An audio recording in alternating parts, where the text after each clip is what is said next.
Welcome back, everyone. We are really excited for the first time to welcome to the show the founder and president of the Autism Helper, Inc. Sasha Long is joining us right now. Sasha, so great to have you here.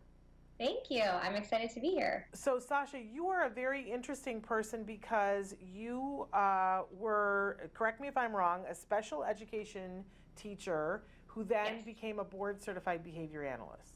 Yes, so I've been on both sides of the table. Well, I mean, this is really exciting to us. What we're starting to see is more and more of this blend of all the things you need to have, right?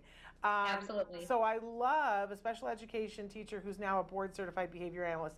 Talk to me briefly about what made you decide to go become a BCBA.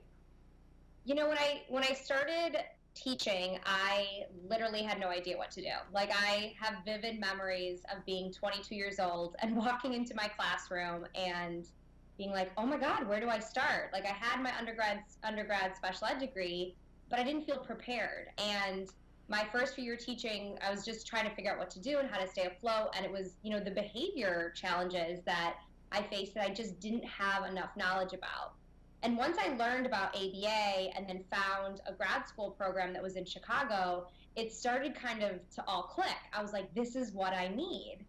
And I was lucky enough to be able to go to school while I was still teaching. So I went at night, and then I could literally come back the next day to my classroom and use what I learned with my students. And I got to do my supervision hours in my classroom. So it was this like beautiful full circle of like, this all works together.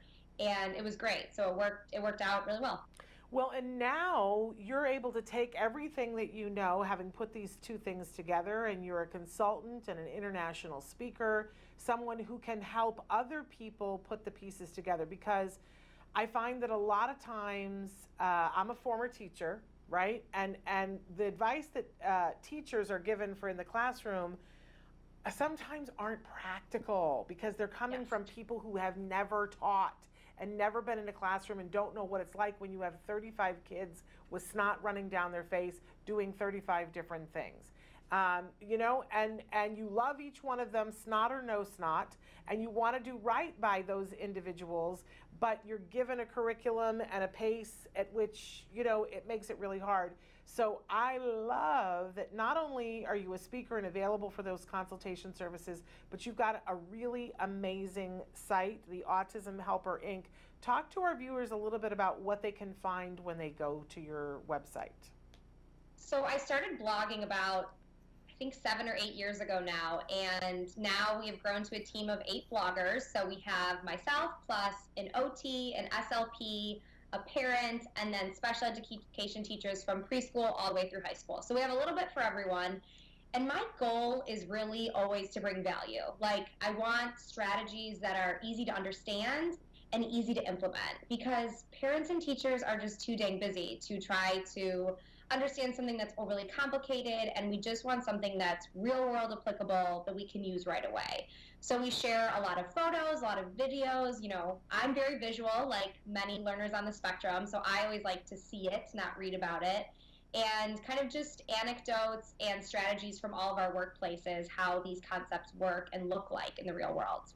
Well, and I love how short and direct your videos are on your website, that a teacher can go there and listen to something. I was listening to one of your videos this morning while I was getting my makeup on, and you were talking about visual schedules and about and just schedules in general in a classroom, and you're funny.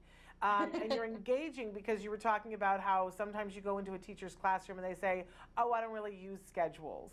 And I thought it was great because you said, oh, no, I can see that. Because I'm sure when you go to a conference, you want to sit there and have no idea of when you're going to have lunch, what topics are going to be covered, and if you're ever going to get to go home. I'm sure you're happy with that, right? You're very comfortable in that meeting. Right. So sure, let's do that to you, and then let's do that to your kids. And then you go about talking about why kids need a schedule and why they need a visual schedule, and why it's the kind thing to do to let people know what's coming up and when it's coming up. So I just thought that was great, and just how you were funny and engaging, and the information was so clear that I didn't have to already have a degree in psychology to understand what you were saying, because yeah, absolutely. And then, you know, when you talk about the ABA jargon, I live for that, because as much as I love my field, love being a behavior analyst, I hate that no one understands what we're talking about. So explaining it with analogies from my own life, I find really helps people understand. Like, these are just, you know, strategies about human behavior that we can all apply to how we function. Well, it's really wonderful. And you also have a podcast. Talk about the podcast. Yes, we launched our podcast in December. I myself, I think, was late to the gate, like the podcast game in general. I only started listening to podcasts recently and then realized how much I was missing out, because I'm all about efficiency. So if I can learn something while driving to work or do my laundry, I'm all about it. So I loved the idea of just having another way for people to consume our content. Like, if you want to read about it, go to the blog. If you want to watch the videos, watch the videos. And if you want to listen on your commute, you have that option. So we just had our 20th episode last week. We launched one a week on Mondays, and it's kind of been a mix of interviews and then action ideas, just a specific strategy or motivation a little bit that you can apply to your classroom or home setting. Well, wonderful. And so where do we find the podcast? We are on any podcast platform that you have. We're on, you know, Apple Podcasts. We're on Google Play, Spotify, all of those. You just search the Autism Helper podcast. Wonderful. And is it a free download for the? Yeah. So, and I also want to point out that when people go onto your website, there's just tons of free information and things that will help you. I think from anybody's perspective, whether it's a teacher or whether it is a parent or if it's somebody who's just doing ABA, what a wonderful thing for them to go and hear it through a teacher's perspective. Because I honestly think, you know, I've said it many times here on the show that I think it's wonderful that insurance is now covering ABA. What a fabulous, fabulous thing that is. But if we don't train our teachers and how to do this, we are dead in the water. Yes. You know, I don't even know, it makes me crazy to think about what would happen if we don't do that. And it isn't just the special education teachers. Oh, yeah. I'm always singing this, all the teachers and the lady who works the lunch line and the bus drivers, but especially the general education teachers, because what I see all too often are kiddos who had the benefit of good ABA, so they're doing really well. So now they're included in Gen Ed, but the Gen Ed teacher doesn't know how to seal the deal, and so now the kid has behavior, and then they try to put the kid back in special education. But otherwise, it would have worked. If we had just given that teacher tools and training, it would have worked. So I'm all about the Gen Ed teachers getting this training too. So what's your end game? Ms. Sasha, what do you want to do? Because you are changing the world and giving people the opportunity to change their classroom. What do you want to do? That is a huge question. It is a huge question. I want to do all the things. Time is my problem. Usually, You're young. Time is on your side.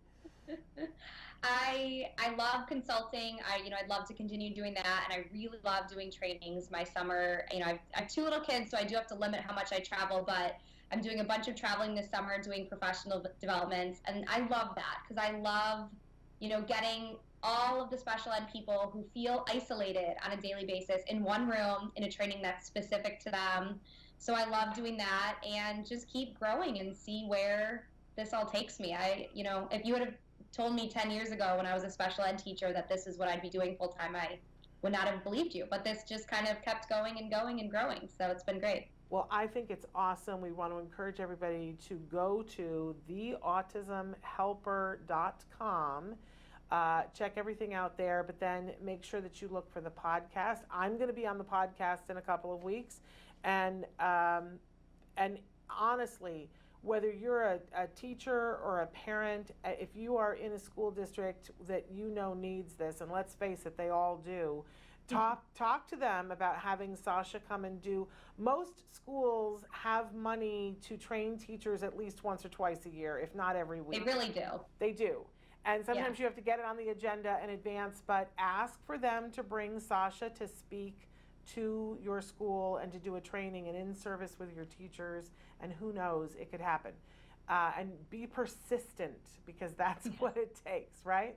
I always tell teachers, just ask, because I often do get hired through teacher recommendation, and a teacher approaching their admin, and I actually this week had a group of parents approach the PTA their admin about bringing me in, which like made my life. That's so amazing. But just ask, like all they can say is no, and they might say yes, so how would it hurt? And like you said, there is funding for training. Some school districts have specific funding for special ed training that they don't know how to utilize. And administrators do want their teachers to gain value from the training. So they want it to be something that teachers want to go to. Absolutely. So speak up, speak loudly, and ask for this very special training from this very unique person. I love that you have this particular background and that you are so eloquent in putting it to good use. It's a really wonderful thing. I applaud you. Thank you. Thank you. And thank you so much for being with us, and I look forward to being on your podcast. Yeah, I'm looking forward to it. Thanks so much. All right, you take care. Bye-bye. Bye-bye.